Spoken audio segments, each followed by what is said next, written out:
பயிற்சி முகாமிற்கு வந்திருக்கக்கூடிய நாமக்கல் தொகுதியை சேர்ந்த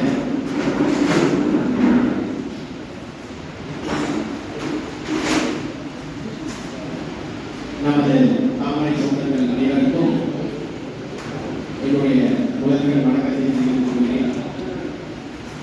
இந்த முகாமிற்கு அதிகாரியாக நமது மூத்த உறுப்பினர் MS மணி அவர்கள் இந்த முகாமை வழிநடத்துவதற்காக நம்ம எல்லோரும் பயிற்சிகளை முறையாக பெறுவதற்காக இங்கே வந்து அமர்ந்திருக்கக்கூடிய அவர்களுக்கு என்னுடைய முதற்கண் வணக்கத்தை தெரிவிக்கிறேன். எனக்கு கொடுக்கப்பட்டிருந்த தலைப்பு பிஜேபி வரலாறு. முத்துக்குமார்ஜி இன்று வர முடியாத காரணத்தினால் அவருக்கு கொடுக்கப்பட்டிருந்த தலைப்பையும் சேர்த்து இரண்டு தலைப்பையும் அந்த முகாமிற்கு பயிற்சி அளிக்குமாறு எனக்கு பொறுப்புகள் கொடுக்கப்பட்டிருக்கிறது. இது இரண்டுமே வேறு வேறு இல்லை, ரெண்டுமே பிஜேபியினுடைய வரலாறு சம்பந்தப்பட்ட விஷயங்கள் தான். 5 கொள்கைகளும் ஆகட்டும் அல்ல, இந்த பிஜேபியுடைய வரலாறும் ஒன்றோடு ஒன்று பின்னி இருக்கக்கூடிய ஒரு விஷயம் தான். அதனால எந்த ஒரு பெரிய சிரமமான விஷயங்கள் எதுவும் கிடையாது. நமது பிஜேபி வரலாறு அப்படின்னு நம்ம பேச ஆரம்பிச்சோம்னா, பிஜேபி எப்படி பிறந்துச்சு தெரிஞ்சாதான் நமக்கு வந்து அதனுடைய விஷயங்கள் நமக்கு புரியும். சாதாரணமாக பிஜேபி வரலாறு பேசுவதற்கு குறைந்தபட்சம் நமக்கு வந்து அடிப்படை விஷயங்களை தெரிந்து கொள்வதற்கு 1 மணி நேரம் தேவைப்படும். அந்த அளவுக்கு விஷயங்கள் இருக்கிறது. ஆனால் எனக்கு கொடுக்கப்பட்டிருக்கிற நேரத்திற்குள்ளாக இந்த விஷயங்கள் அனைத்தையும் முடிந்தளவு உங்களுக்கு எடுத்துரைக்க முயற்சிக்கிறேன். பாரதிய ஜனதா கட்சி 1980ஆம் ஆண்டு ஏப்ரல் 6ஆம் தேதி ஆரம்பிச்சு நம்ம எல்லாருக்கும் தெரியும். ஆனா பாரதிய ஜனதா கட்சி டைரக்டா பாரதிய ஜனதா கட்சி ஆரம்பிச்சுதா என்பதா இல்லை. முதலிலே ஜனசங்கம், பிறகு ஜனதா, பிறகுதான் பாரதிய ஜனதா கட்சியாக உருவெடுத்தது. பாரதிய ஜனதா கட்சி உருவாக்குவதற்காக காரணங்கள் என்னெல்லாம் இருந்தது அப்படிங்கிறது தெரிஞ்சாலும் நமக்கு வந்து ஏன் அரசியல் கட்சிக்குள்ள வந்தோம் அப்படிங்கிறது முடியும். 1948ஆம் ஆண்டு சுதந்திரம் அடைந்து பிறகு காந்தி அவர்கள் மரணிக்கிறார். காந்தி இறந்தவுடனே என்ன நடக்குது அப்படின்னா, RSS இயக்கம் தடை செய்யப்படுகிறது. இந்த வரலாறு நம்ம எல்லாருக்கும் தெரியும். ஏன் RSS தடை செய்யப்பட்டது என்பதற்கான காரணமும் உங்களுக்கு தெரியும். கோட்சே என்பவரால் சுடப்பட்டு காந்தி இறக்கிறார். அப்போ கோட்சே RSS சேர்ந்தவர் என்ற காரணத்திற்காக RSS தடை செய்கிறார். அவர் தடை செஞ்சதெல்லாம் பெரிய விஷயம் இல்லை. ஆனா இந்த தடையை எதிர்த்து எந்த அரசியல் கட்சியும், மாநில கட்சியாகட்டும் தேசிய கட்சியாகட்டும், எந்த அரசியல் கட்சியுமே எதிர்த்து குரல் கொடுக்கவில்லை. நீங்க வந்து அதை செய்யக்கூடாதுன்னு யாரும் காங்கிரஸுக்கு அறிவுறுத்தல். இதனால் நிறுவனர் டாக்டர் கோல்வார்க்கர் ரொம்ப கவலைப்பட்டார். இத்தனை ஆண்டு காலமாக நடத்தி வந்த RSS இயக்கம் நாளைக்கு அரசியல் கட்சியில் இருக்கக்கூடிய நபர்களால் எந்த நேரம் வேணாலும் RSS முடக்கப்படும், நம்மளுடைய குறிக்கோள் நிறைவேறாது என்ற ஒரு எண்ணம் அவருக்கு உயிர். அப்போ அவர் யோசிக்கிறாரு, நாமளும் அரசியல் போக வேண்டியது அவசியமாகிறது என்பதை அவர் உணர்கிறாரு. அதை தன்னுடைய RSS உறுப்பினர்களிடம் பகிர்ந்து கொள்கிறார். அப்போ அவங்க எல்லாம் சொல்றாங்க, நம்ம RSS வந்து அரசியல் கட்சியாக மாற்றிடலாம் அப்படின்னு சொல்றாங்க.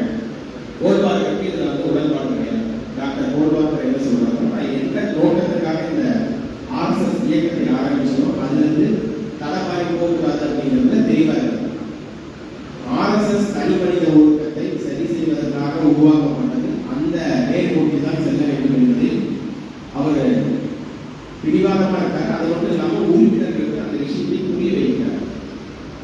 காலங்கள் போகிறது.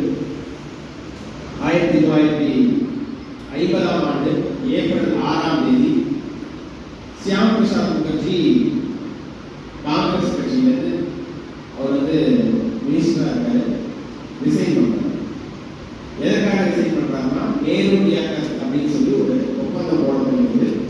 அதுல காஷ்மீருக்கு தனி அந்தஸ்து கொடுப்பதாக காங்கிரஸ் அரசாங்கம் முடிவு கொண்டு ஒரே நாட்டுக்குள்ள 2 மொழி, ஒரே நாட்டுக்குள்ள 2 சட்டம், ஒரே நாட்டுக்குள்ள 2 பிரைம் மினிஸ்டர், இந்த மாதிரி விஷயங்களை காஷ்மீருக்கு தனி அந்தஸ்து கொடுத்து பண்ணுவதாக காங்கிரஸ் முடிவெடுத்தது. இந்த உடன்பாட்டில், இந்த அக்ரிமெண்ட்ல ஷியாம் பிரசாத் முகர்ஜி அவர்களுக்கு உடன்பாடு இல்லை. அதனால தன்னுடைய பதவியை ராஜினாமா செய்கிறார். எப்ப செய்கிறார்? 1950 ஏப்ரல் 6ஆம் தேதி செய்கிறார். செஞ்சுட்டு வெளியே தனி கட்சி ஆரம்பிக்கிறது முடிவெடுக்கிறார். அந்த காலகட்டத்தில் இந்தியா பூரா இருந்த கட்சிகள் பார்த்தீங்கன்னா காங்கிரஸ் கட்சி மட்டும்தான். வேற எந்த கட்சியும் இந்தியா முழுக்க கிடையாது. அங்கங்க மாநிலத்தில் கட்சி இருக்குமே தவிர மேல இருந்து கீழே வரைக்கும் இருக்கக்கூடிய கட்சி காங்கிரஸ் கட்சி. அடுத்தது ஆர்எஸ்எஸ். ஆர்எஸ்எஸ் பொலிட்டிக்கல் கட்சி கிடையாது, அது ஒரு இயக்கம். அந்த இயக்கம் நாடு முழுக்க பரவிருக்கு. அப்போ இவர் காங்கிரஸ் அடுத்து வேற யாரை பார்க்கணும்னா கோல்வாக்கரை சந்திக்கிறார். தன்னுடைய விஷயங்களை அவருக்கு சொல்றார். இந்த மாதிரி நடந்துச்சு, இந்த மாதிரி நான் ரிசைன் பண்ணிட்டேன், இந்த மாதிரி காஷ்மீர் தனி அந்தஸ்து நம்ம கொடுக்க கூடாது அப்படிங்கிற விஷயத்துல கோல்வாக்கர் உணர்த்துகிறார். ஆமா, காஷ்மீருக்கு தனி அந்தஸ்து கொடுக்கூடாது, நம்மளுடைய நாட்டை சேர்ந்தது அப்படிங்கிறதுல அவர் ரொம்ப சந்தோஷப்படுறாரு. உடனே அவர் என்ன பண்றாரு, நீங்க தனி கட்சி ஆரம்பிங்க, நாங்க கட்சிக்குள்ள வர முடியாது, ஆனால் ஆர்எஸ்எஸ் உங்களுக்கு உதவிக்கு நாங்கள் ஆர்கனைஸ் வருகிறோம் அப்படின்னு சொல்லிட்டு முதல்ல தீனதயாள் உபாத்யாயா, வாஜ்பாய், நானாஜி தேஷ்முக், அத்வானி ஆகிய 4 பேர் ஷியாம் பிரசாத் முகர்ஜி கூட பொலிட்டிக்கல் பார்ட்டி ஆரம்பிக்கிறதுக்காக வந்தார். இந்த 4 இணைத்து 1951 அக்டோபர் 21ஆம் தேதி ஒரு சிறிய கட்சியாக ஜனசங்கம் உருவெடுத்தது. ஜனசங்கம் 1951 அக்டோபர் 21ஆம் தேதி டெல்லியில இந்த கட்சி உருவாகும். அந்த கட்சிக்கு தேர்தல் சின்னமாக அகல் விளக்கு வழங்கப்படுகிறது. அகல் விளக்கு தான் அந்த கட்சியினுடைய தேர்தல் சின்னம். 51 அக்டோபர்ல கட்சி தொடங்கணும்னா 52ல பொது தேர்தல் வரும். 52ல பொது தேர்தல்ல ஜனசங்கம் போட்டி போடுறது அகல் விளக்கு சின்னம். அந்த தேர்தலில் 3 எம்பிக்கள் ஜெயிக்கிறாங்க. நமக்கு 1984ல 2 எம்பி இருக்கிறது தெரியும் பிஜேபிக்கு. ஆனா 1952ல ஜனசங்கத்துக்கு 3 எம்பி இருக்கிறது நமக்கு தெரியுமா? முதல்ல 3 எம்பி நம்ம ஜெயிக்கிறோம் ஜனசங்கம். ஜனசங்கத்தில் 3 எம்பி ஜெயிச்ச உடனே அடுத்த 5 வருஷத்துக்கு நாம எதிர்கட்சியாக கூட இல்லை, ஒரு 3 எம்பி ஜெயிச்சிருக்கக்கூடிய ஒரு கட்சியாக இருக்கும். அதுக்குள்ள ஷியாம் பிரசாத் முகர்ஜி என்ன முடிவு பண்றாங்க, காஷ்மீர் அந்தஸ்துக்கு ஒரு முடிவு கட்ட வேண்டும் என்று 1953ஆவது வருஷம் ஸ்ரீநகருக்கு போறாங்க. தனி அந்தஸ்து கொடுத்தனால ஸ்ரீநகருக்கு நீங்க நம்ம பெங்களூருக்கு போற மாதிரியோ இல்ல பாம்பேக்கு போற மாதிரியோ அன்னைக்கு ஸ்ரீநகருக்கு போக முடியாது. பர்மிட் வாங்கினாதான் ஸ்ரீநகருக்குள்ள அனுமதி கொடுப்பாங்க. ஏன்னா அது தனி அந்தஸ்துள்ள ஒரு நாடாக அறிவிக்கப்பட்டது இந்தியாவுடைய. அதனால அவங்க என்ன பண்றாங்க, நம்ம நாட்டுக்குள்ள நாமே பர்மிட் வாங்கணும்னு சொல்லி ஸ்ரீநகருக்கு பர்மிட் வாங்கவே போயிடுறாங்க. அங்க அவர் கைது செய்யப்பட்டார். ஸ்ரீநகரில் கைது செய்யப்பட்டு ஒரு ரகசியமான அறையில அவர் அடைக்கப்பட்டார். அந்த இடத்திலேயே மர்மமான முறையிலே அவர் உயிர் போகிறது. பிற்காலத்திலே அவர் ஸ்லோ பாய்சன் கொடுக்கப்பட்டது, கொல்லப்பட்டார் என்றெல்லாம் பேசப்பட்டது. ஆனால் இன்று வரை உண்மை நமக்கு என்னன்னு தெரியாது. அந்த இடத்தையே அவர் தன்னுடைய உயிரை எடுத்துள்ளாரு. அதற்கு பிறகு 1956 1953 கடைசியில தீனதயாள் உபாத்யாயா கட்சிக்கு பொறுப்பெடுக்கிறார். 2019 காஷ்மீர் தனி அந்தஸ்து நீக்கப்பட்டது. யாரால? நம்மளுடைய மோடிஜியால அந்தஸ்து நீக்கப்பட்டது. ஆனால் அது விதை எப்போ போடப்பட்டது?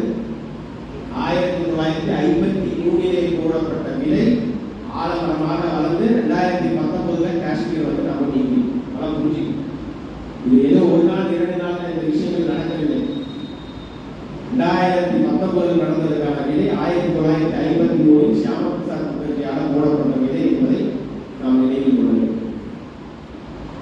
அடுத்தது நம்மளுடைய தீனதயாள் உபாத்யாயா பொறுப்பெடுக்கிறார். 1962 பொது தேர்தலில் 3 எம்பியிலிருந்து நம்ம 14 எம்பியாக மாறினோம். 1962 14 எம்பி ஜனசங்கம் இது ஆகும்போது 1963 சீன போர் வருது. அப்போ நாம் வந்து சுதந்திரமாகி ஒரு 15 வருடமே ஆன காரணத்தினால போரை யாரும் வந்து விரும்பவில்லை. ஏன்னா நாமளே இன்னும் ஸ்டேபிள் ஆகலை. ஸோ இப்போ போர் வேண்டாம்னு நினைக்கிறாங்க.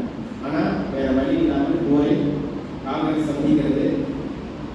அதே 63 பிறகு 67 நடந்த பொது தேர்தலிலே ஜனசங்கம் 34 எம்பிகளை பெறுகிறது. 114 இப்பொழுது 34 எம்பிகளை 1962 67 பொது தேர்தலில் 34 எம்பி ஜெயிக்கிறாங்க. 1968 தேர்தல் 34 எம்பி ஜெயிக்கிறோம். 68 பிப்ரவரி 11 மீண்டும் ஜனசங்கத்துடைய தலைவர் மர்மமான முறையில ரயில்வே டிராக்ல வெட்டி கொல்லப்படுகிறார் தீனதயாள் உபாத்யாயா. தீனதயாள் உபாத்யாயாவுடைய மர்மமான ஒரு மரணம் ஜனசங்கத்தை மிகவும் ஒரு ஏன்னா முதல் தலைவரும் மர்மமான முறையில் இறந்துட்டாங்க, 2வது தலைவரும் மர்மமான முறையில் இறக்காங்க. அப்படின்னா காங்கிரஸ் ஒரு அச்சுறுத்தலை ஏற்படுத்தியுள்ளதோ என்ற எண்ணம் வந்து ஜனசங்கத்துடைய உறுப்பினர்கள் கொண்டு அடுத்த ஜனசங்கத்துக்கு தலைவர் யாராக வர வேண்டும் என்றால் அவர்கள் உயிர் அவர் கையில் இல்லை என்பதை ஒரு அச்சுறுத்தலாக காங்கிரஸ் வந்து செய்கிறதோ அவர்களுடைய வேலைதான் இதுவோ என்ற ஒரு எண்ணம் தன்னுடைய ஜனசங்க உறுப்பினர்கள் எல்லாம் அந்த சமயத்திலே இருந்தது. ஆனால் கடவுள் வந்து என்னைக்குமே நியாயப்பட்டதான் இருப்பார் அப்படிங்கிறதுனால 1900 இதுக்கு முன்னாடி 64 நேரு இறந்துருக்காரு. அது ஒரு துணைக்கதை மாதிரி வச்சுக்கோங்க. துணைக்கதையில நடந்த விஷயம். 1964 நேரு இறந்துருக்காரு. நேரு இறந்த உடனே அடுத்த பிரைம் மினிஸ்டர் நம்ம நாட்டுக்கு தேவைப்படுறாங்க. அப்போ யாரை பிரைம் மினிஸ்டர் ஆகலாம் அப்படின்னு யோசிச்சுட்டு போது மொரார்ஜி தேசாய் அவர்கள் நான் பிரைம் மினிஸ்டர் ஆவதற்கு விருப்பப்படுகிறேன் என்று சொல்கிறார். இது எதுக்காக சொல்றேன்னா பின்னாடி இந்த விஷயத்தை தெரிஞ்சாதான் நான் சொல்ற விஷயம் புரியும். அப்போ காமராஜர் சொல்றாரு, எந்த இடத்தையும் வந்து காங்கிரஸ்ல போட்டி போட்டு வரக்கூடாது, ஒருமனதாக தேர்ந்தெடுக்கணும். அதனால நான் எல்லா எம்பிக்கும் பேசுறேன், எந்த நபருக்கு அதிகமாக எம்பிக்கள் சப்போர்ட் பண்றாங்களோ அவர்கள் பிரைம் மினிஸ்டர் வரட்டும் அப்படின்னு சொல்லி காமராஜர் அவர்கள் முன்னெடுக்கிறார். அதற்கு மொரார்ஜி தேசாய் அவர்கள் ஒப்புக்கொள்கிறார். கடைசியாக எல்லாத்தையும் பேசி முடிச்சதுல அதிகமான ஆதரவு லால் பகதூர் சாஸ்திரிக்கு கிடைக்கும். லால் பகதூர் சாஸ்திரி அந்த நேரத்தில் பிரதமராக பதவியேற்றுக் கொள்கிறார். 2 வருடம் அந்த பிரதமர் நீடிக்கிறார். காரணம்னா அவர் ரஷ்யாவில் வந்து காலமான அது ஒரு தனி கதை. அவரும் மர்மமான முறையில் தான் சாகிறார். லால் பகதூர் சாஸ்திரி அவருடைய வரலாறு பார்த்தா தெரியும். ஏன்னா இந்த வரலாறு அந்த வரலாறு போயிட்டா இந்த வரலாறு ஐப்பத்தார் அதுக்காக தனியாக படிச்சுப்பாங்க. 2 வருஷம் கழிச்சு மீண்டும் இந்தியாவுக்கு பிரதமரை தேர்ந்தெடுக்கக்கூடிய சூழ்நிலை உருவாகி மீண்டும் மொரார்ஜி தேசாய் அவர்கள் நான் இந்த முறை பிரதமராக இருக்கிறேன் என்று கேட்கிறார். மொரார்ஜி தேசாய் பிரதமராக இருக்க பாதி காங்கிரஸ்காரர்கள் ஒத்துக்காத காரணம் என்னன்னா அவர் மிகப்பெரிய பழமைவாதி. புதுசா வரக்கூடிய எந்த இதையும் அவர் ஏற்கக்கூடிய அவருக்கு மனதிலே கிடையாது. அதனால வேண்டாம் என்று காங்கிரஸ் நினைத்தார். மீண்டும் காமராஜ் கையில் எடுக்கிறாரு. அப்பொழுது போட்டி வருகிறது.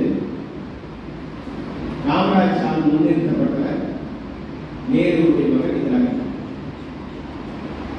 பல காங்கிரஸ் கட்சிகளுடைய ஆட்சி பல மாநிலத்தில் இருந்தது.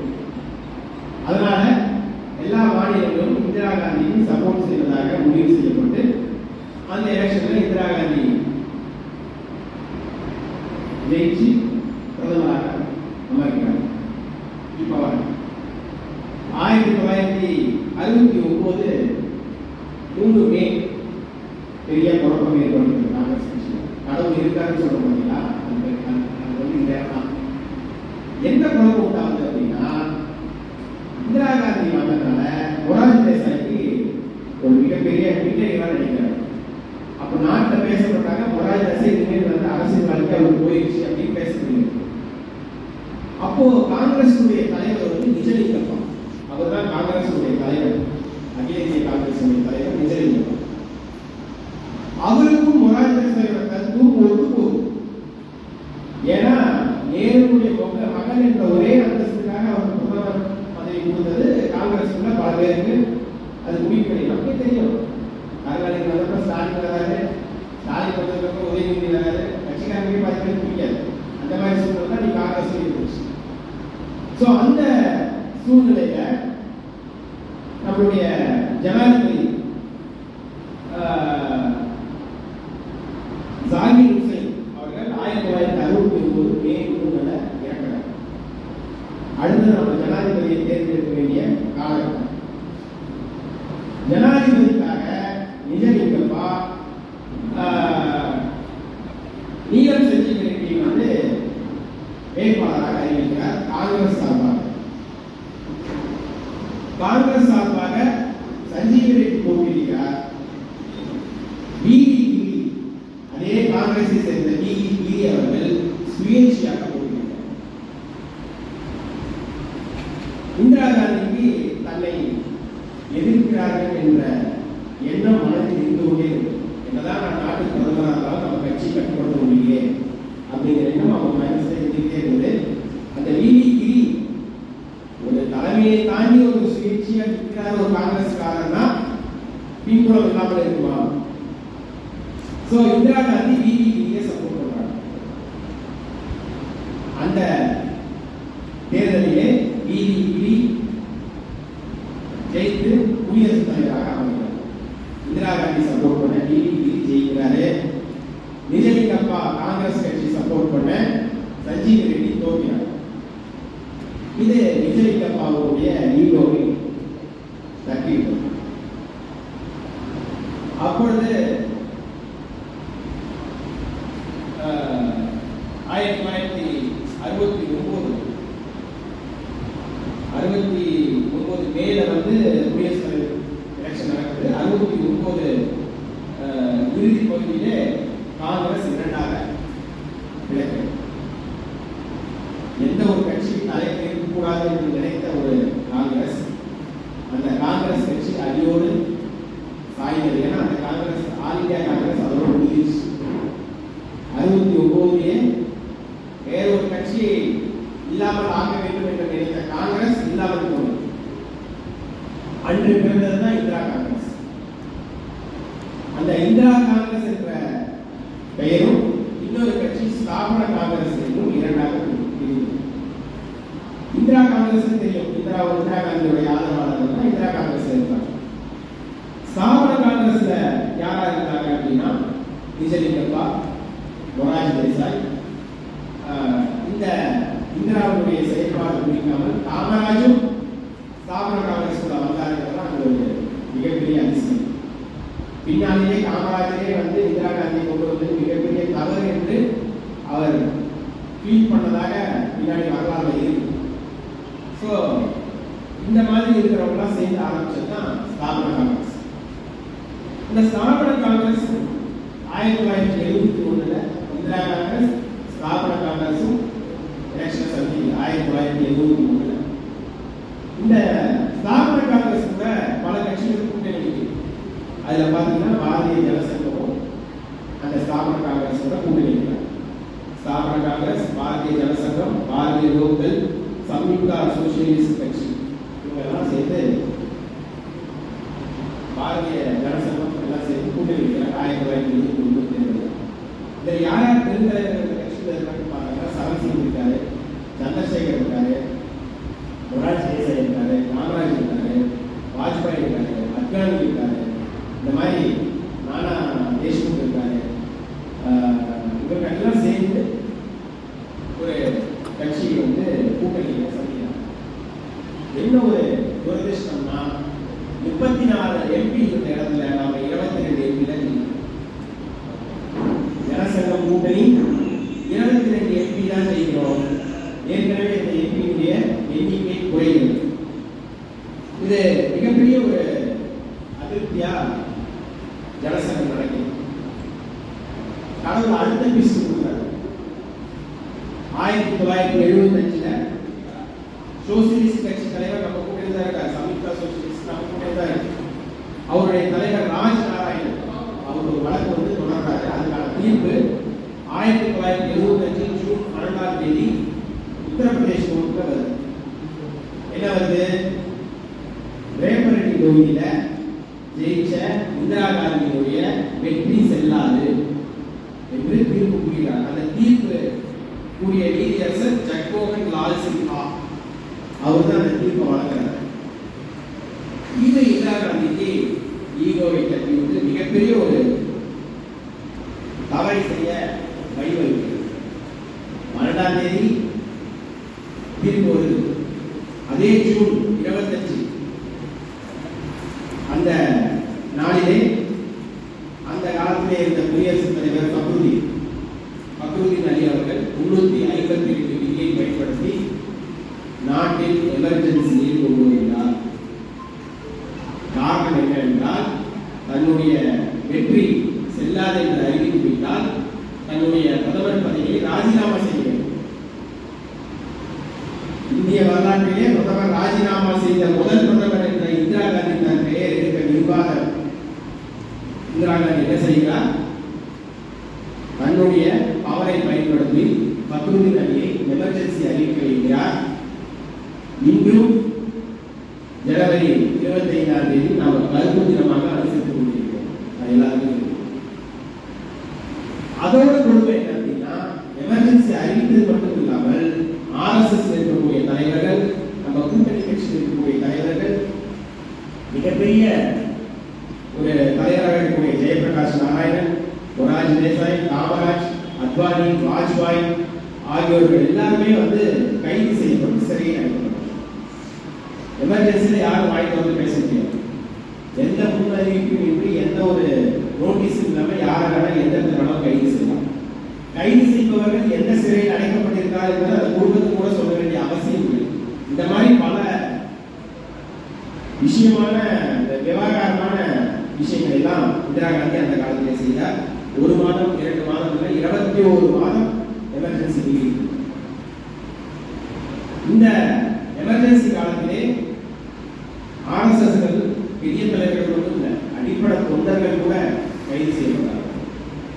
அவங்க எல்லாம் எப்படி கண்டுபிடிப்பாங்க அப்படின்னா, ஒரு வீட்டில் 5 பேர் இருக்காங்க அப்படின்னா அந்த வீட்டில் ஒரு 7 சாப்பிட்ட இலையை கொண்டு வெளியே போட்டால் இலையை அவங்க பேசுறாங்க. எனக்கு 5 பேர் தான் இருக்காங்க, 7 ஒதுக்குது. அப்போ 2 பேர் எவ்வளோ புதுசாக இருக்காங்க, யார் இருப்பாங்க? இப்படி தேடி ஒவ்வொரு இடத்துலையும் கைது பண்ணாங்க. அந்த காலத்துல RSS அதிகமாக பதுங்கியிருந்த ஏரியா தமிழ்நாடு. ஏன்னா கருணாநிதி அவர்கள் இந்திரா காந்தியை எதிர்த்தார். அதனால அந்த ஆட்சியில் இருந்த திமுக இவங்களுக்கு பாதுகாப்பு கொடுத்தது. அதற்கு பிறகுதான் டிசம்பர் மாசமும் இல்ல நவம்பர் மாசமும் திமுக ஆட்சியை கலைக்கிறாங்க ஜெயலலிதா. அதற்கு பிறகுதான் எமர்ஜென்சியில இவங்க என்ன சொல்ல போறாங்க, ஸ்டாலின் உள்ள போறேன்னு சொல்லாங்க. அதெல்லாம் ஆட்சியை கலைத்த பிறகு நடந்த விஷயம். ஆனா அவர் அதுக்காக போனேங்கிறத பல இடத்துல பல பேர் நிரூபிச்சிருக்காங்க. அந்த காலகட்டத்தில் 1977 ஜனவரி 23 தேர்தல் அறிவிக்கிறாங்க. இத்தனை தேதி தேர்தல் நடக்கும் போது அப்படிங்கிறத அறிவிக்கிறாங்க. அதற்கு முன்னாடியே இந்த கூட்டணி கட்சிகள்லாம் இருக்கிறவங்களாம் ஒரு முடிவு பண்ணிட்டாங்க. என்ன பண்ணிட்டாங்கன்னா, நாம தனித்தனியா பிரிச்சிருக்க வேண்டாம், நாம எல்லாம் சேர்த்து ஒரே கட்சியா எல்லாத்தையும் இணைச்சிடலாம் அப்படின்னு முடிவு பண்ணி இவங்கெல்லாம் சேர்ந்து ஜனதா கட்சி அப்படிங்கிற ஒரு கட்சியை உருவாங்க. அப்பதான் ஜனதா கட்சி பிறகு. ஜனதா கட்சி பிறந்த நேரம் இந்திரா காந்தி மேல இருந்த நாடு பூரா இருந்த ஒரு அதிர்வலை. ஒரு 2008 துக்ளக் ஆண்டுகளால் கூட சோ அவர்கள் பேசியிருப்பாங்க. நான் 1977 ஆண்டு டெல்லியிலே பிரச்சாரம் செய்ய சென்றிருந்தேன். அப்போ மிகப்பெரிய கட்சியாக இருந்த காங்கிரஸ், மிக பணக்கார கட்சியாக இருந்த காங்கிரஸை எதிர்த்து வேலை செய்ய எங்கிட்ட காசு இல்லை. அப்ப என்ன பண்ணுவோம்னா, கூட்டத்துக்கு நடுவில் ஒரு தார் பேர வச்சுருவாங்க. எல்லாரும் காசு வந்து அதில் போடுவாங்க. ஒருத்தர் கூட அதுல இருந்து காசு எடுக்க மாட்டாங்க. எல்லாரும் காசை கொண்டு அதில் போடுவாங்க. அப்படி வசூல் பண்ணி தான் நாங்கள் தேர்தல் 1977 தேர்தலை சந்தித்தோம். 2008 ஆண்டுகளால ஷோ அவர்கள் சொல்லியிருக்காங்க. அந்த 2008 ஷோ அவர்களுடைய ஆண்டுகளை போடுவாங்க. நிறைய விஷயங்கள் அதில் சொல்லியிருக்காங்க. அந்த 2008 ஆண்டுகளால நரேந்திர மோடி அதில் சிறப்பு பேசலாம் கலந்துருக்காங்க. அந்த மாதிரி ஒரு சூழ்நிலையில அன்னைக்கு 295 எம்பி ஜெயிச்சு தனிப்பெரும் மெஜாரிட்டி 272 தான் நம்ம தனிப்பெரும் மெஜாரிட்டி வரும். 295 எம்பி ஜெயிக்கிறோம். மொத்தம் கூட்டணி எல்லாம் சேர்த்து 345 எம்பி ஜெயிக்கிறோம். ஆட்சி ஜனசங்க கூட்டணி, அதாவது ஜனதா கட்சியினுடைய ஆட்சி அப்படிங்கிறது முரார் தேசம் கதை சொல்லல. அப்போ ஜெயபிரகாஷ் நாராயண் தான் அந்த ஜனதா கட்சியினுடைய மிகப்பெரிய ஒரு ஆளுமைக்கு ஒரு தலைவர். அவர் தான் பிரைம் மினிஸ்டராக வருவார் என்று நாடே எதிர்பார்த்து கொண்டிருக்கிறது. அப்போ ஜெயபிரகாஷ் நாராயணன் மொரார்ஜி தேசாய் அவர்களை வழிமொழிகிறார் பிரைம் மினிஸ்டர். ஒரு படத்துல டயலாக் சொல்லுவாங்க, கிடைக்காம இருக்கிறது கிடைக்காது, கிடைக்கிறது கிடைக்காம இருக்காது அப்படிங்கிற மாதிரி 2 முறை பிரதமருக்காக போட்டி போட்டு கிடைக்காமல் போன அந்த பிரதமர் பதவி ஜனதா கட்சி மூலமாக மொரார்ஜி தேசாய் அவர்களுக்கு கிடைக்கும். மொரார்ஜி தேசாய் பிரதமர் ஆகிறார். நம்மளுடைய வாஜ்பாய் அவர்கள் வெளியுறவுத்துறை அமைச்சர், அத்வானி அவர்கள் தகவல் தொழில்நுட்ப அமைச்சர். இந்த மாதிரி ஜனசங்கத்தில் இருக்கிறவங்க எல்லாத்துக்குமே அமைச்சர் பதவி கிடைக்கும். மிக சிறப்பான ஆட்சியை மொரார்ஜி தேசாய் கொடுக்கிறார். 2017 ஆண்டு மோடி அவர்கள் பண மதிப்பிழப்பை கொண்டு வந்தார். நான் ரொம்ப போரிங்கிறதா சொல்லிருக்கேன், ரொம்ப போரிங்கிறதா சொல்லிருக்கேன். நான் வரலாறு சொல்றேன், பேசிட்டே இருக்கோம். அதனால 2014 இருந்து வரலாறு சொல்லுவேன். அதனால நம்ம உங்களுக்கு வரலாறு தெரியும். அப்போ பண மதிப்பிழப்பு 2017 ஆண்டு கொண்டு வந்த மோடி தான் முதல்ல பண மதிப்பு கொண்டு வந்தார். 1978 மொரார்ஜி தேசாய் அவர்கள் இந்திய பணம் செல்லாது என்று அறிவித்த முதல் பிரதமர் அவர் தான். அவருடைய பிறந்தநாள் தேதி தெரியுமா உங்களுக்கு? மொரார்ஜி தேசாய் பிறந்தநாள் தேதி தெரியுமா? சொன்ன ஆட்சி பிப்ரவரி 29. அவருக்கு 4 வருஷத்துக்கு தான் பிறந்தநாளே. 10 முறை பட்ஜெட் தாக்கல் பண்ணியிருக்காரு. காங்கிரஸ் இருக்கும்போது பைனான்ஸ் மினிஸ்டர் 10 முறை பட்ஜெட் தாக்கல் பண்ணியிருக்காரு. அதுல 2 முறை தன்னுடைய பிறந்த நாளில் தாக்கல் பண்ணியிருக்காரு. யோசிச்சு பாருங்க, மொத்த பிறந்த நாள தாக்கல் பண்ணதே பெரிய விஷயம். அதுலயும் 29 தேதி பிறந்து 4 வருஷத்துக்கு வரக்கூடிய ஒரு பிறந்த நாள் இருக்கக்கூடிய ஒரு ஆளு 2 முறை பட்ஜெட் தன்னுடைய பிறந்த நாள தாக்கல் பண்றாரு. இதெல்லாம் அவருடைய ஹிஸ்டரியில வருது. அப்போ அந்த ஆட்சியில நிறைய நல்ல விஷயங்கள் இருக்கிறாரு. பணம் பதிக்கிறவங்களா வெளியே கொண்டு வரணும்னு நினைக்கிறாரு. தானியங்களை பதிக்கிறவங்களா வெளியே கொண்டு வரணும்னு நினைக்கிறாரு. ரொம்ப நேர்மையா கட்சி நடத்தணும், ஆட்சி நடத்தணும்னு நினைக்கிறாரு. தன்னுடைய பீரியட்ல இந்தியா முழுக்க எல்லா ஹோட்டல்லையும் ₹1 சாப்பாடு போடணும்னு சொல்லுவாங்க. ₹1 எல்லாமே குறிப்பிட்ட சாப்பாடு, ஒரு 50 சாப்பாடு, ஒரு 100 சாப்பாடு ஹோட்டலுடைய பெரிய ஹோட்டல் தான் அதிகம், சின்ன ஹோட்டல் தான் கம்மி. அந்த ஹோட்டலுக்கு ஏற்ற மாதிரி ஏதோ ஒரு குறிப்பிட்ட சாப்பாடு நீங்க ₹1 போடணும். அதனால அது பேர் சோத்து கட்சின்னு பேர் வச்சாங்க. அந்த காலத்துல சோத்து கட்சி அந்த சாப்பாடு பேர் ஜனதா சாப்பாடு. எங்க ஹோட்டல்ல போட்டுருவோம். எங்க ஹோட்டல்ல எங்க அப்பா பெரியப்பாவும் சொல்லுவாங்க 100 சாப்பாடு கொடுப்பாங்க ₹1. அது காலையில 10 மணிக்கு வந்து டோக்கன் வாங்கி வருவாங்க. அந்த டோக்கன் இருக்கிறவங்க அந்த எங்க அப்பா வந்து ஜனதா கட்சியுடைய நகர தலைவர். அப்போ அந்த பெரிய ஸோ அந்த சாப்பாடு வந்து இன்ட்ரடியூஸ் பண்ணவங்க மொராஜ் தேசாய். இந்த மாதிரி நிறைய நல்ல விஷயங்களை செய்து கொண்டு இருக்கும்போது மக்கள் மத்தியிலே ஜனதா கட்சிக்கு ஒரு மிகப்பெரிய ஒரு வரவேற்பு கிடைச்சு. இந்திரா காந்தியால் கொடுக்க முடியும். எப்படியாவது இந்த காரியம் ரொம்ப கசக்கிறாங்க. அப்போ நம்ம கட்சி கூட ஒரு குழப்பத்தை ஏற்படுத்தாங்க. என்ன குழப்பம் அப்படின்னா, பாரதிய கட்சி RSS இருக்கக்கூடியவங்க ஜனசங்கத்தில் உறுப்பினராக இருக்கக்கூடாது. ஜனசங்கத்தில் இருக்கிறவங்க RSS உறுப்பினராக இருக்கக்கூடாது. ஏதோ ஒரு இடத்துல தான் உறுப்பினராக இருக்கணும் அப்படிங்கிறத இந்த கூட்டணி எல்லாம் செய்யறதுனால நம்ம இருக்கிறோம். அதுல வந்து சோசியலிஸ்ட் கட்சி வந்து இந்த பிரச்சனை ஆரம்பிக்கிறாங்க. அப்போ நம்ம ஜனசங்கத்துக்கு கூட சொல்றாங்க, எங்க மந்திரி பதவி வேணாலும் எடுத்துக்கணும், எங்களுக்கு மந்திரி பதவி வேண்டாம், ஆனா RSS உறுப்பினராக இருக்கிறதுக்கு அனுமதி கொடுங்க. உங்களுக்கு மந்திரி பதவி இருக்கிறதுனால தானே நீங்க ஜனசங்கம் எடுத்தாங்க எல்லாரும் சொல்றீங்க. நீங்க தயவு செய்து மந்திரி பதவி எடுத்துக்க நான் ரிசைன் பண்ணிக்கிறேன். ஆனா RSS உறுப்பினராக இருக்கக்கூடாதுன்னு நீங்க சொல்லக்கூடாது. அது வந்து இயக்கம், இது வந்து அரசியல் கட்சி அப்படிங்கிறத மீட்டிங்ல சொல்றாங்க. ஆனா ஏற்றுக்கல. அப்போ இந்திரா காந்தி சரண் தூரம் போனாங்க. நீ திருச்சி வெளியே வந்து காங்கிரஸ் பிரைம் மினிஸ்டர், காங்கிரஸ் கட்சி மூலமா நீ பிரைம் மினிஸ்டர், அடுத்த பிரைம் மினிஸ்டர் நீ தான், மொராஜ் தேசாய் ஆட்சியை கலைன்னு சொல்லி அவருக்கு ஆசை வார்த்தை காட்டி அவரை வந்து கலைக்க வச்சு மொராஜ் தேசாய் வந்து வாக்களிப்புக்கு பார்லிமெண்ட்டுக்கு போறாங்க. அவருக்கு தெரியும் தோத்து போயிடும். ஏன்னா கூட்டணி கட்சி எல்லாம் வந்து காசுக்கும் பதவிக்கும் வாங்கிட்டாங்க. ஸோ நம்ம வந்து தோத்து தான் போகணும்னு அவருக்கு தெரியும். ஸோ வாக்களிப்புக்கு முன்னாடி அந்த பிரைம் மினிஸ்டர் பேசுவாங்க. பேசி முடிச்சதுக்கப்புறம் தான் வாக்களிப்பாங்க. ஸோ அவர் பேசி முடிக்கும் போது தன்னுடைய இறையில சொல்றாரு, இந்த வாக்களிப்பு நடப்பதற்கு நான் விரும்பவில்லை, நான் தோற்றுவேன் என்பதற்கு நான் என்னுடைய பதவியை ராஜினாமா செய்கிறேன். வாக்களிப்பதற்கு முன்னாடியே என்ன சொல்றாரு, என்ன பண்ணிட்டார், தன்னுடைய பதவியை ராஜினாமா செய்கிறார். ஸோ அந்த கட்சி கலைந்து காங்கிரஸுடைய ஆதரவோட சரண் சிங் வரார். இந்திரா காந்தி அவ்வளவு சீக்கிரம் பிரைம் மினிஸ்டர் கொடுத்துருப்பாங்க.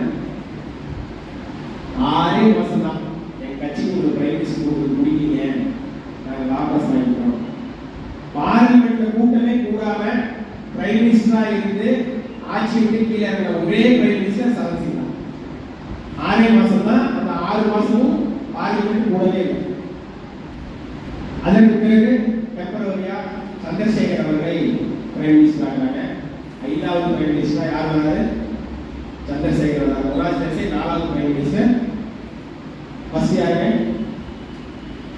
ஜவஹர்லால் நேரு. 2வது இந்திரா. அதெல்லாம் சொல்லிட்டேன், திருப்பி முடிச்சிங்க, நான் ஒன்றும் பண்ண முடியாது. 2வது லால் பகதூர் சாஸ்திரி. 3வது இந்திரா காந்தி. 4வது மொரார்ஜி தேசாய். 5வது சரண் சிங். ஸோ இந்த மாதிரி ஒரு சூழ்நிலையில பாரதிய ஜனதா கட்சி முடிவெடுத்து நீங்கள் இவங்க கூட பயன்பட முடியாது. இவர்கள் பாரதிய ஜனதா கட்சி ஜனசங்கம், ஜனசங்கம் என்ன முடிவு எடுக்குதுன்னா, இனிமேல் வந்து இவங்க கூட பயணம் பண்ண முடியாது, நீ நமக்கு ஒரு தனி கட்சி இருக்கணும், அந்த கட்சியை வளர்க்கணும்னு முடிவு பண்ணி RSS கூட ஆலோசனை பண்றாங்க. ஆலோசனை பண்ணும்போது RSS வந்து நீங்க தன்னிச்சையா முடிவு எடுக்கக்கூடாது, நாடு முழுக்க சுற்றுப்பயணம் செய்யுங்க. இதெல்லாம் எதுக்குன்னா ஜனநாயகத்துடைய தூளாக பிஜேபி இருந்ததுங்கிறது இதெல்லாம் ஒண்ணு இல்லையா. நாடு முழுக்க சுற்றுப்பயணம் பண்ணி நம்ம தொண்டர்களுடைய நாடியை பிடித்து பார்த்து அவங்க என்ன நினைக்கிறாங்களோ அதை செய்யுங்க அப்படின்னு சொல்லி அத்வானி அவர்களையும்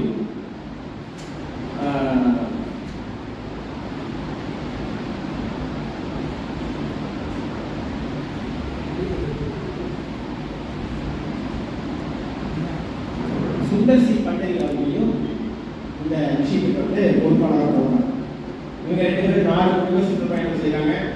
எல்லா இடத்துலையும் இதே பிரச்சனை. இங்கே வந்து லோக்கலில் வந்து நான் ஆர்எஸ்ல இருக்கலாம், அவங்க வந்து அந்த கட்சிக்காக ஒத்துக்க மாட்டேங்கிறான், அதெல்லாம் நம்ம தனி கட்சி ஆரம்பிக்கலாம். ஏகமனதாக எல்லா இடங்களிலும் அந்த செய்தியை வைத்து 1980 ஏப்ரல் 6ஆம் தேதி டெல்லியிலே 5-6 ஏப்ரல் 5-6 2 நாள் மாநாடு. அந்த மாநாட்டினுடைய இறுதியிலே நம்முடைய கட்சியின் பெயர் அறிவிக்கப்படுகிறது. பாரதிய ஜனதா கட்சி என்ற கட்சி உருவாகிறது என்று 6ஆம் தேதி மாநாட்டின் இறுதியிலே அறிவிக்கிறார்கள். இதுக்கு முன்னாடி பாரதிய ஜனசங்கம் வச்சுக்கலாம்னு நினைச்சாங்க. ஆனால் வாஜ்பாய் என்ன சொல்லிட்டாருன்னா பழசு எதுவுமே இருக்காது, எல்லாமே இங்கே புதுசாக இருக்கணும்னு சொல்லி பாரதிய ஜனதா கட்சியின் பெயரிடப்பட்டு அன்றைக்கு பாரதிய ஜனதா கட்சி பேர் அறிவிச்சிட்டாங்க. ஆனால் கொள்கைகளோ கொடிகளோ மற்ற விஷயங்களோ எதுவுமே அறிவிக்கல. அதனுடைய வெளிப்பாடாக தான் டிசம்பர் அன்று மும்பையிலே 3 நாள் மாநாடு நடக்கிறது. அந்த 3 நாள் மாநாட்டில் எல்லா விஷயங்களும் அறிவிக்கிறாங்க. அந்த விஷயத்துக்கு முன்னாடி டிசம்பர் இது பண்ணுறதுக்கு முன்னாடி கட்சிக்கு சின்னம் தேவைப்படுகிறது என்று நம்ம அத்வானிஜியும் வாஜ்பாய்ஜியும் அவங்கெல்லாம் முடிவு பண்ணுறாங்க. அப்போது தேர்தல் ஆணையத்தை அணுகுறாங்க. அப்போ இருக்கக்கூடிய தேர்தல் அதிகாரி பேர் எஸ்எல் சக்தர் அப்படிங்கிறது தான் அந்த தேர்தல் அதிகாரியாக இருக்காரு. அவர் என்ன சொல்லியிருக்காரு, உங்கள் கட்சி பதிவு செய்யப்படாத கட்சி, அதனால தனி சின்னம் கொடுக்க முடியாது, சுயேட்சை சின்னத்திலிருந்து ஏதோ ஒன்று நீங்கள் எடுத்துக்கீங்கன்னு சொல்லி சுயேட்சை சின்னம் இருக்கக்கூடிய லிஸ்ட்டை கையில் கொடுத்தாங்க. நல்லா புரிஞ்சுக்கங்க, தாமரை நமக்கு கிடைச்சது நேஷனல் ஃபிளாக் எப்படி கொடுத்தாங்க, நாம நேஷனல் ஃபிளாக் கேட்கணும், நேஷனல் ஃபிளாக் கேட்கணும். நம்மளுடைய தேசிய பூ தாமரை, ஆனால் தாமரை சின்னம் கொடுங்கன்னு நாம கேட்கல. அவங்க கொடுத்த லிஸ்ட்ல தாமரை சின்னம் இருக்குது. சுயேட்சை சின்னம்னு ஒரு லிஸ்ட் கொடுத்தாங்க இல்லையா, அந்த லிஸ்ட்ல தாமரை சின்னம் இருக்குது. அப்போ மக்கள் மனதிலே ஈஸியா போய் ஒரு மனசுல பதியக்கூடிய விஷயம். இரண்டாவது, லட்சுமி தேவி அமரக்கூடிய ஒரு மலர், இதையெல்லாம் கருத்தில் கொண்டு ஒருமனதாக தாமரையை தேர்ந்தெடுத்தார். அதை தேர்தல் சின்னமாக அவருடைய தேர்தல் ஆணையம் வழங்குகிறது. சுயேட்சை சின்னத்திலிருந்து எடுக்கப்பட்டதான் தாமரை சின்னங்கள்லாம் உண்டு. அப்படியே பார்த்து வரும்போது அத்வானிக்கு கீழே ஒரு ரோஜா பூ தெரியும். அதை பார்த்த உடனே வாஜ்பாய் டிஸ்கஸ் பண்றாரு, இந்த ரோஜா பூ பார்த்தா டக்குனு தாமரை மாதிரி தெரியல, வேற யாராவது சுயேட்சை சின்னத்தை எடுத்து அந்த இடத்துல தாமரை பதிலாக ரோஜா பூ முடிச்சு என்ன பண்றது, இந்த ரோஜாவை சுயேட்சை சின்னத்திலிருந்து நீங்க சொல்லி ஒரு மனு கொடுக்கணும்னு சொல்லி ஒரு மனு கொடுப்பாங்க. இந்த காலத்துல நம்ம ஆட்சியில் இல்லை, நம்ம அங்கீகரிக்கப்பட்ட கட்சி கூட கிடையாது. ஆனாலும் தேர்தல் ஆணையம் நேர்மையாக செயல்பட்டது என்பதற்கு இது ஒரு காரணம். ரோஜா சின்னத்தை சுயேட்சைக்கு நீக்கினார். இன்னைக்கு நடக்குமா? இன்னைக்கு நடக்காது. அந்த மாதிரி ஒரு சூழ்நிலையில நமக்கு தாமரை சின்னம் கிடைச்சது. டிசம்பர் நடந்த அந்த மாநாட்டிலே தாமரை சின்னம் அறிமுகப்படுத்தப்படுகிறது. நம்முடைய கொள்கைகள் அறிவிக்கப்படுகிறது, கொடி அறிவிக்கப்படுத்தப்படுகிறது. கொடி பார்த்தீங்கன்னா 3/2 பங்கு காவியும் 3/1 பங்கு பச்சையும் இருக்க வேண்டும் என்று அந்த கூட்டத்திலே முடிவு செய்யப்படுகிறது.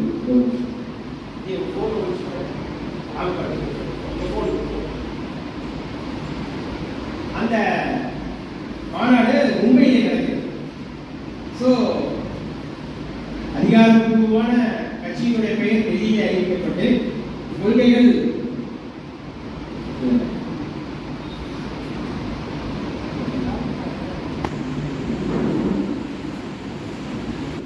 மூன்று மனிதநேய விஷயங்களையும் நமது கட்சியினுடைய தலைவர் வாஜ்பாயும் பொதுச் செயலாளர் திரு அத்வானியும் அவர்கள் கூட்டாக இதை அறிவிக்கிறாங்க. ஒருங்கிணைந்த மனிதநேயம், இந்திய பண்பாட்டின் அடிப்படை தத்துவ வெளிப்படுத்தும் முழுமையான சிந்தனை 1965ஆம் ஆண்டு விஜயவாடாவில் பாரதிய ஜனசங்கம் ஒருங்கிணைந்த மனிதநேயம் என்ற வழியில் ஏற்றுக்கொள்ளப்பட்டது. அது அப்போ தீனதயாள் உபாத்யாயா பீரியட், அந்த பீரியட்ல செய்த விஷயத்தை பின்னர் 1985ஆம் ஆண்டு நடைபெற்ற பாரதிய ஜனதா கட்சி கவுன்சிலில் இது மீண்டும் அங்கீகரிக்கிறது. 1980 டிசம்பர்லேயே பண்ணிட்டாங்க. மீண்டும் 85 அடுத்த மாநாட்டிலே அதை உறுதிப்படுத்துறாங்க. அதே போல 5 கொள்கைகள் அப்படிங்கிறது பார்த்தீங்கன்னா, பாரதிய ஜனதா கட்சி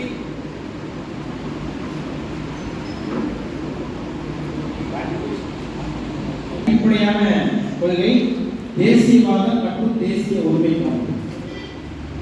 எந்த இடத்துல இருந்தாலும் நாம் இந்தியன் என்பதை மனசில் வச்சுக்கிறோம். அதே மாதிரி எல்லாத்தையும் தேசிய அளவில் நம்ம தேசிய நீரோட கூட இருக்கிறோம் எல்லாமே. அடுத்தது இரண்டாவது ஜனநாயகம். எந்த இடத்துலையுமே ஜனநாயகம் செத்து போகக்கூடாது. ஜனநாயகம் நம்ம கட்சி கடைபிடிக்கிறதுனால தான் கட்சி ஆரம்பிக்கிறதுக்கு நாடு முழுவதும் சுற்றுப்பயணம் பண்ணி நம்ம தொண்டர்களுடைய நாடுகளை பிடித்து பார்த்து ஜனநாயக முறைப்படி இந்த கட்சி ஆரம்பிச்சிருக்கோம். ஸோ அதனால இரண்டாவது ஜனநாயகம். மூன்றாவது சமூக பொருளாதார பிரச்சனைகளும் காந்திய பார்வை சுரண்டலியாக மற்றும் சமூகமான சமூகத்தை உருவாக்குவதற்கான அடித்தளமாக இது விளங்கும். அதாவது காந்தியினுடைய சித்தாந்தம் நம்ம காந்திக்கு எதிராக சொல்றாங்க. ஆனால் காந்தியோட சித்தாந்தம் எங்க வச்சிருக்கோம்? நம்ம 3வது கொள்கையா நம்ம வச்சிருக்கோம். ஸோ அதையும் நம்ம கடைபிடிக்க வேண்டும். அந்த 5 கொள்கைகளே இதுவும் ஒன்று. அடுத்தது நேர்மறை மதசார்பின்மை என்பது அனைத்து மதங்களிலும் சமத்துவத்தை நாம் ஏற்படுத்த வேண்டும். நேர்முறையா இருக்கணும். பின்னாடி போய் குத்தக்கூடாது. அந்த குற்றக்கூடிய ஆண்டுகளால மோடி அவர்கள் பேசும்போது சொல்றாரு, நான் டெரரிசத்துக்கு எதிரானவன் என்று நான் பேசினால் எதிர்கட்சியெல்லாம் நான் முஸ்லீம்க்கு எதிரானவன் என்று பேசுகிறார்.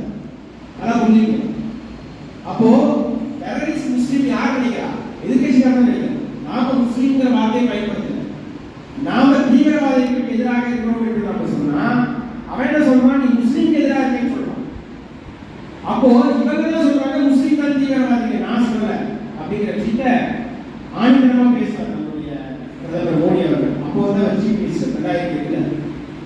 ஸோ நேர்முறையாக மதசார்பின்மை, நமக்கு எல்லா மதமும் ஒன்று என்ற குறிக்கோள் நமக்கு இருக்க வேண்டும். இது கொள்கைகள், 5 கொள்கைகள்ல ஒன்று நல்லா புரிஞ்சுக்கேன். மொத்தமாகவே நம்ம 5 கொள்கையை வச்சிருக்கோம். இந்த 5 கொள்கைகளே இது ஒன்று. அடுத்தது மதிப்புகளின் அடிப்படையிலான அரசியல் மற்றும் பொருளாதார அரசியல். அதாவது எந்த இடத்துல அதிகாரம் இருக்குதோ அந்த இடத்துல மற்றவரை நசுக்க வேண்டும் என்று நினைக்கும். ஆனா நம்ம கொடுக்கக்கூடிய அதிகாரம் கிடையாது, பொறுப்பு என்ற உணர்வு நமக்கு இருக்க வேண்டும் என்பதை இந்த கொள்கையில ஒன்றாக வைத்திருக்கிறோம். நமக்கு ஒரு சிஎம் போஸ்ட் கொடுக்குறாங்க, நமக்கு ஒரு மந்திரி பதவி கொடுக்குறாங்க அப்படின்னா அது பதவி கிடையாது, பொறுப்பு என்பதை நமக்கு உண்டான ரெஸ்பான்சிபிலிட்டி என்பதை நாம் உணர வேண்டும் என்பதை இந்த 5 கொள்கைகள் ஒரு கொள்கையாக நாம் நிர்ணயம் பண்ணி வச்சிருக்கோம். ஸோ இந்த 5 கொள்கைகளை அடிப்படையாக கொண்டுதான் பாரதிய ஜனதா கட்சி 1980 இயங்கிக் கொண்டிருக்கிறது. எப்பெல்லாம் இந்த கொள்கையிலிருந்து நம்ம வெளியே போறோமோ அப்பெல்லாம் நமக்கு இந்த பிரச்சனைகள் புதுசு புதுசா உள்ள வர ஆரம்பிக்கும். அதனால எந்த நேரத்திலும் நம்ம கொள்கைகளை நாம் உடாமுடியாக பிடித்திருக்க வேண்டும். ஸோ இந்த கொள்கைகள்லாம் எப்போ அறிவிக்கிறாங்க அப்படின்னா 1980 டிசம்பர்ல அறிவிக்கிறாங்க. அதுக்கு அடுத்தது 1983ஆம் ஆண்டு 84ஆம் ஆண்டு இந்திரா காந்தி மாற்றிக்கிறாங்க. அதுவும் எப்படி இருக்கிறாங்க? 84 இந்திரா காந்தி தன்னுடைய மெய்காப்பாளர், நம்ம கூட இருக்கிற பாதுகாப்பாளர்களே சுட்டுக் கொள்ளப்படுகிறார். அப்பொழுது அவருடைய மகன் ராஜீவ் காந்தி அவர்கள் மீண்டும் அவருடைய பதவியை, அம்மாவுடைய பதவியை அவர் எடுத்து அங்கே அமர்கிறார். ஆனா அவர் என்ன நினைக்கிறாரு? திருப்பி நாம 4 கடத்தினா நம்ம ஜெயிப்போம் மாட்டோம் தெரியாம அம்மாவுடைய அனுதாபாயத்தை நம்ம ஜெயிக்க வேண்டும் என்று தேர்தலுக்கு முன்கூட்டியே ஆட்சியை விட்டு இறங்கி தேர்தலை சந்திக்கிறார். அந்த தேர்தலிலே பிஜேபி 2 எம்பியை பாரதிய ஜனதா கட்சி தாமரை சின்னத்திலே போட்டியிட்ட முதல் தேர்தல் 1984. 84லே 2 எம்பிகளை ஜெயித்து தாமரை சின்னத்திலே ஜெயித்து பார்லிமெண்ட்டுக்கு 2 எம்பிகளை அனுப்பி வைக்கிறோம். அந்த நேரத்திலே நமக்கு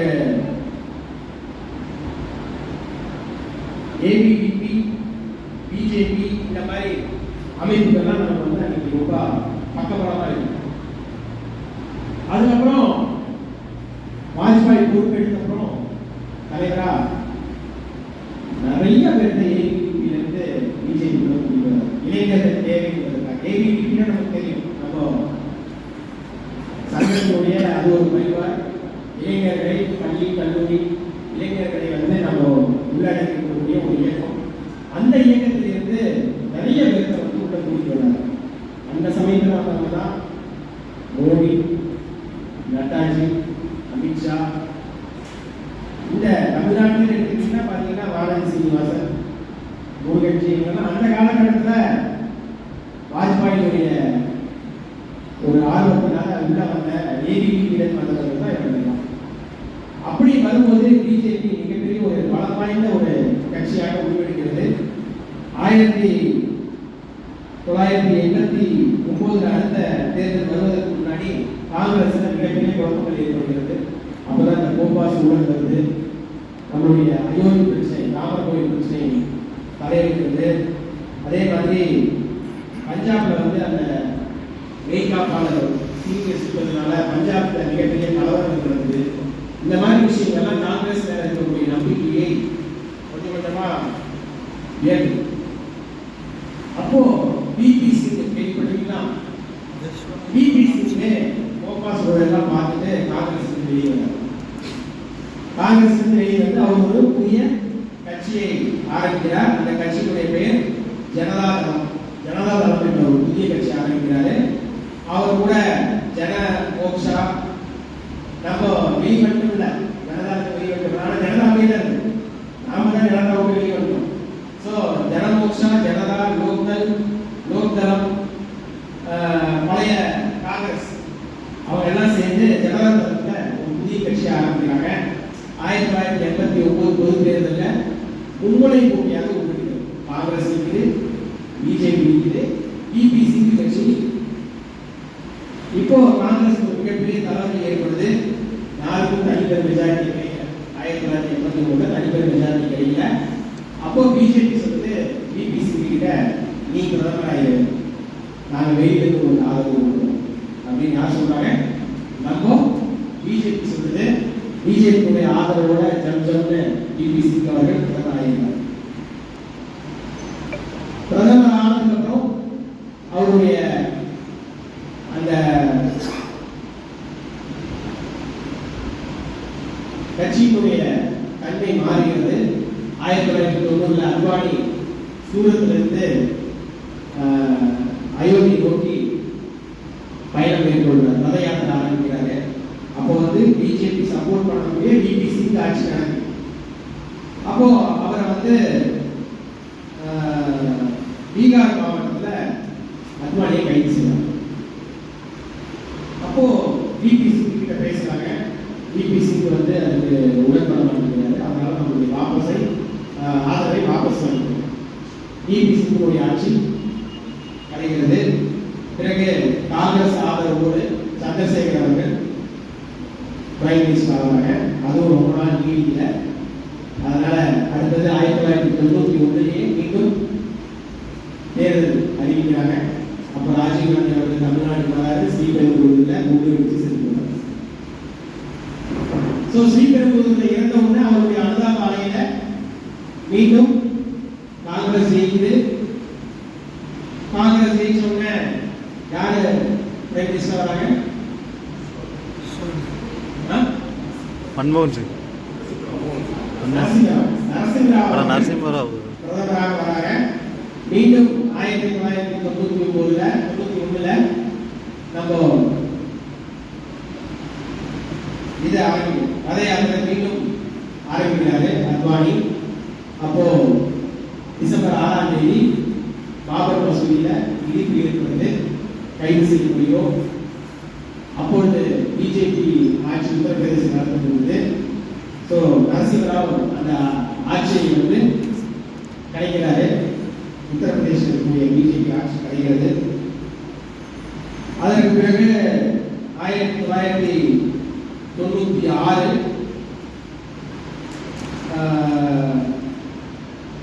நமக்கு வந்து 162 எம்பி கிடைக்குது வாஜ்பாய். அப்பவும் நம்மளால வந்து ஆட்சி அமைக்க முடியாதுன்னு தெரியும். இருந்தாலும் தனி பெரும் கட்சியாக நாம தான் 162 ஓட்டு வாங்கியிருக்கிறதுனால குடியரசுத் தலைவர் நம்ம ஆட்சி அமைக்க முடியல. வாஜ்பாயும் ஆட்சி அமைக்க மாட்டேன் தெரியும், எவ்வளவு சப்போர்ட் பண்ண மாட்டேன் தெரியும். இருந்தாலும் பிரதம மந்திரியாக பதவி ஏற்றுக்கொண்டு தன்னுடைய பெரும்பான்மையை பார்லிமெண்ட்டில் நிரூபிக்க முயற்சி பண்றாரு. அங்க பெரும்பான்மை இல்லாமல் வெறும் 13 நாள் என்னாவது வாஜ்பாய் ஆட்சி. மீண்டும் 1998 182 எம்பி ஜெயித்து அன்னைக்கு இருக்கக்கூடிய மாநில கட்சிகள் எல்லாம் நமக்கு சப்போர்ட் பண்ணிச்சு. சந்திரபாபு நாயுடு வெளியிலிருந்து ஆதரவு கொடுக்க சொன்னாரு. ஜெயலலிதா நமக்கு ஆதரவு இருந்தது, சமதா கட்சி இருந்தது, சிரோன்மணி கட்சி இருந்தது, திரிணாமுல் காங்கிரஸ் கொடுத்தாங்க, பாமக கொடுத்தாங்க, சிவசேனா கொடுத்தாங்க, மதிமுக, பிஜு ஜனதா தளம், லோக் சக்தி, இவங்க எல்லாம் சேர்ந்து வாஜ்பாய் நாங்கள் சப்போர்ட் தரோம், நீங்க ஆட்சி அமைங்கன்னு சொன்னாங்க. இவங்க எல்லாத்துடைய சப்போர்ட்னாலையும் ஆட்சி அமைக்கிறதுக்கு வாஜ்பாய் உதவி பண்ணாங்க. ஆனால் ஜெயலலிதா மட்டும் அதனுடைய ஆதரவு கூட்டத்துக்கு வெயிட் பண்ணாங்க. அப்புறம் கடைசியா தம்பி வரைக்கும் சேலப்பட்டி முத்தையாவுக்கும் மந்திரி பதவி தரேன் என்று சொன்னதுக்கு பிறகு அவங்க வந்து ஆதரவு கடிதம் கொடுக்குறாங்க. ஆதரவோடு வாஜ்பாய் பதவி இருக்கிறாரு. பதவியேற்று 3-4 மாதத்தை மீண்டும் ஜெயலலிதா அழுத்தம் கொடுக்கிறாரு. திமுக ஆட்சியை தமிழ்நாட்டில் கிடைக்க வேண்டும் என்று. வாஜ்பாய் அதற்கு உடன்படவில்லை. ஜார்ஜ் பெர்னாண்டஸ் அவங்க வந்து போய் பேசுறாங்க. அது ஒன்றும் சரியா வரதில்லை. உடனே சுப்பிரமணிய சாமி சும்மா இருக்காங்க. சுப்பிரமணிய சாமி பற்றி தெரியவில்லை. உடனே ஒரு டீ பார்ட்டி ஏற்பாடு பண்றாங்க. எல்லா பார்ட்டி டீ பார்ட்டி எல்லா கட்சியும் கூப்பிடுறாங்க. பிஜேபி வந்து, காங்கிரஸ் வந்து, எல்லா கட்சியும் வருது. அந்த டீ பார்ட்டியில சோனியா காந்தியும் ஜெயலலிதாவையும் பேச வைக்கிறாங்க. அந்த டீ பார்ட்டி முடிஞ்ச உடனே 13வது மாதத்தில் தன்னுடைய ஆதரவை வாபஸ் வாங்கிக்கிறார் ஜெயலலிதா. இன்னொரு அதிசயமான விஷயம் நடக்குது. ஜெயலலிதா வாபஸ் வாங்கினா கருணாநிதி பிஜேபி சப்போர்ட் பண்றாரு. அப்படி சப்போர்ட் பண்ணியும் ஒரே ஒரு ஓட்டுல வாஜ்பாய் தோற்று போறாரு. மீண்டும் 13 மாதத்தில் ஆட்சி அழைக்கப்படுகிறது. மீண்டும் தேர்தல் அறிவிக்கிறது. மீண்டும் பாரதிய ஜனதா கட்சி தலையிடுகிறது. அந்த சமயத்திலே திமுகவுடன் கூட்டணி வைத்து ஆட்சியை பிடிக்குது. 5 வருஷம் முழுசா ஆட்சி நடக்குது. அந்த சமயத்துல தான் 98லேயே 13 மாசம் முடிக்கிறதுக்கு முன்னாடி கார்கில் போர் வருது. இந்த கார்கில் போர் ஜெயிக்கிறதுனால தான் மக்கள் கிட்ட ஒரு எழுச்சி வந்து பாகிஸ்தான் அடக்கக்கூடிய ஒரே ஆள் வாஜ்பாய் அப்படின்னு மீண்டும் 98 அவர் செலக்ட் பண்ணுவாங்க. அதுக்கப்புறம் தான் தங்க நாக்கு நடைச்சாலை இந்த மாதிரி பல விஷயங்கள் கொண்டு வந்தாங்க. அப்புறம் பொக்ரான் அணு சோதனை இது எல்லாமே சிறப்பாக நடந்தார். இருந்தாலும் 2004 நடந்த எலெக்ஷன்ல வாஜ்பாய் தன்னுடைய பலத்தை இது பண்ணுறாரு. 2002 அப்துல் கலாம் அவர்களை வந்து குடியரசுத் தலைவராக கொண்டு வராரு. அடுத்து 2003 வந்து பார்த்தீங்கன்னா சத்தீஸ்கர், ராஜஸ்தான், எம்பி இந்த மாதிரி மாநில கட்சிகளுடைய ஆட்சியை நாம் பிடிக்கிறோம். அங்கே பிஜேபி ஆட்சி அமையுது. அதுக்கப்புறம் திமுக காங்கிரஸ் கூட்டணி போயிடுது. அந்த 2004 எலெக்ஷன்ல திமுக நம்ம கூட இல்லை. அந்த சமயத்தில் பிஜேபி 136 தொகுதிகளை ஜெயிக்குது. காங்கிரஸ் 140 இடங்கள் வெறும் 4 இடம் வந்து காங்கிரஸ் அதிகமாகுது. மற்ற கட்சிகளுடைய சப்போர்ட்ல மன்மோகன் சிங் முதல்வராகிறாரு. அதுக்கப்புறம் 2006 அதுக்கு முன்னாடியே 2001 மோடி அவர்கள் வந்து குஜராத்ல வந்து சீஃப் மினிஸ்டர் ஆயிருக்காரு. பிறகு கோத்ரா ரயில் அவருக்கு ஒரு பெரிய பிரச்சனையை சந்திக்கிறாரு. அதையும் தாண்டி மீண்டும் சீஃப் மினிஸ்டர் ஆகிறாரு.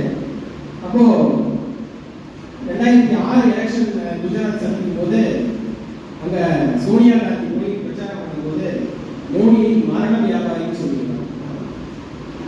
மரண வியாபாரின்னு சொன்னது ஒரு புது வார்த்தையா இருந்தனால இந்த நாடு முழுக்க இந்த வார்த்தை பரவுது. எல்லா மாநிலத்திலையும் மரண வியாபாரி அப்படி யாரு அதுன்னு வந்துச்சுன்னா பிஜேபி பிரபலம். அந்த மாதிரி மரண வியாபாரி யாருன்னு சொல்லி எல்லாரும் ஆர்வமா பார்க்கும்போது மோடியுடைய சாதனையையும் பார்க்க ஆரம்பிக்கிறாங்க. மோடி பதவி இருக்கும்போது அவருடைய மாநிலத்தில் மகளிர் படிக்கக்கூடிய விகிதம் பார்த்தீங்கன்னா ரொம்ப 44% தான் இருந்தது. அதை 3 ஆண்டு காலத்தில் வந்து 4% தான் குறைச்சாங்க. அது பயங்கர மின்வெட்டு இருக்கும். அந்த மின்வெட்டு இல்லாமல் மிகை மாநிலமாக மாற்றினாங்க. இதெல்லாம் வந்து மாநில அளவில் எல்லா மாநிலத்திலையும் மோடி பற்றி இந்த 2006 அப்புறம் படிக்க ஆரம்பிக்கிறாங்க. 2009 பொது தேர்தலில் அத்வானி வந்து பிரதமராக முன்மொழியப்படுகிறார். 2009 தேர்தலில் அந்த தேர்தலில் காங்கிரஸ் 222 எம்பிக்களை பெற்று மீண்டும் மன்மோகன் சிங் பிரதமராகிறார். அந்த காலகட்டத்தில் வாஜ்பாய் அவர்களுடைய உடல் ஒத்துழைப்பு இல்லாததால் நான் வந்து ஓய்வு பெற்றிருக்கிறேன் அரசியலிருந்து. 2009 எலெக்ஷனுக்கு பிறகு வாஜ்பாய் அவர்கள் ஓய்வு பெற்றார். அத்வானி அவர்களுக்கு கொடுத்த வாய்ப்பை அவர் நடவடிக்கிறார். அந்த எலெக்ஷனில் அந்த பிஜேபி ஜெயிக்க முடியவில்லை. 2012 குஜராத் சட்டமன்ற தேர்தலில் அதுக்கு முன்னாடி கோவாவில் வந்து நடந்த ஒரு இதில் வந்து பிரச்சார குழு தலைவராக மோடி அறிவித்தார். 2013 2012 எலெக்ஷனில் குஜராத் எலெக்ஷன்லேயே வந்து அங்கே ஓட்டு கேட்கும் போது அடுத்த பிரதமர் வேட்பாளர் அப்படின்னா குஜராத்தில் வந்து மாநில எலெக்ஷன் சந்திச்சாங்க. அதில் பார்த்தீங்கன்னா இந்த வாசகமே இருந்தது, ஆப்கி பாத் மோடி சர்க்கார் அப்படின்னு சொல்லி. அந்த மாதிரி ஒரு வார்த்தையை வந்து இது பண்ணாங்க. 2013 செப்டம்பர் 15 பிரதமர் வேட்பாளராக மோடியை நம்முடைய கட்சி அறிவித்தது. அப்போதான் ஆப்கி பாத் மோடி சர்க்கார் என்ற வாசகத்தை வெளியிடுறாங்க. 2014 தேர்தல் மிகப்பெரிய பிரம்மாண்ட வெற்றி, 282 எம்பிகளை பெற்று தனிப்பெரும் வித்தியாசமாக உருவாங்க.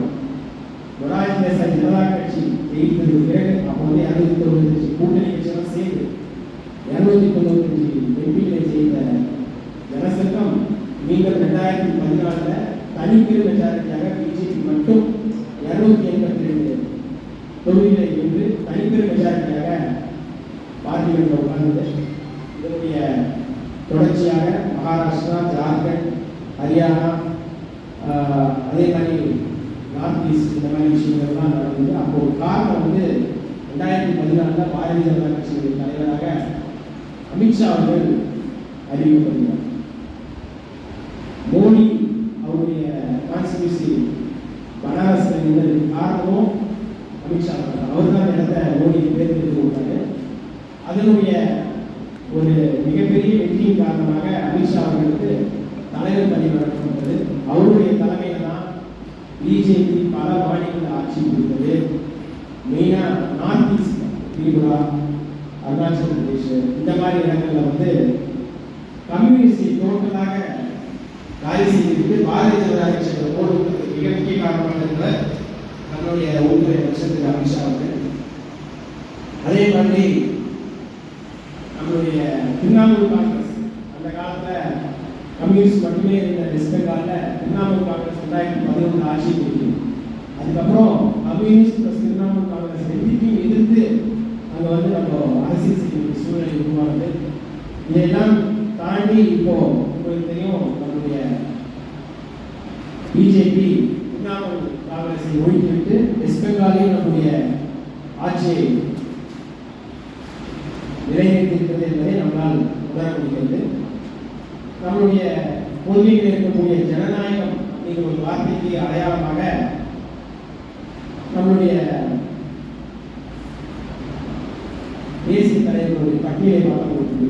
1986 மத்திய பிரதேசத்தை சேர்ந்த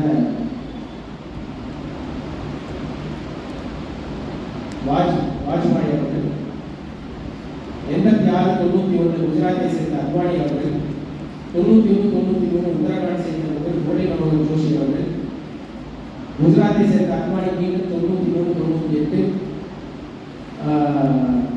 பங்காரு லட்சுமணன் 2000-2001 ஆந்திர பிரதேசத்தை சேர்ந்தவர், ஜனா கிருஷ்ணமூர்த்தி 2001-2002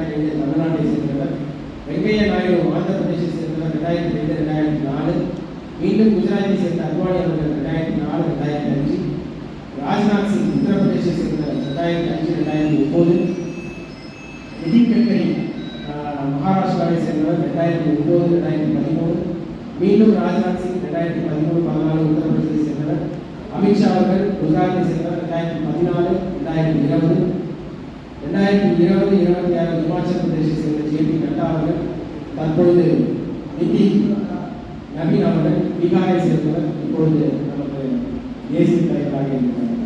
எந்த ஒரு தலைவருமே பார்த்தீங்கன்னா தன்னுடைய குடும்ப சொத்தாக பாரதிய ஜனதாவை நினைத்து அவருடைய பசங்களையோ இல்லை அவருடைய மாப்பிள்ளையோ இல்லை அவருடைய மகள்களையோ கொண்டு வரவில்லை என்பதை இதிலிருந்து நமக்கு வெளியிடுகிறது. ஜனநாயகத்தை கடைபிடிக்கக்கூடிய ஒரே கட்சி பாரதிய ஜனதா கட்சி. இந்த கட்சியில் இருக்க நாம் அனைவரும் கொடுத்து வைக்க வேண்டும். இந்த கட்சிக்கு நாம் உண்மையாகவும் விசுவாசமாகவும் இருந்து தமிழ்நாட்டில் இந்த கட்சியை ஆட்சி இடத்தில் அமர வேண்டும் என்று கேட்டுக்கொண்டு வாய்ப்பு நன்றி.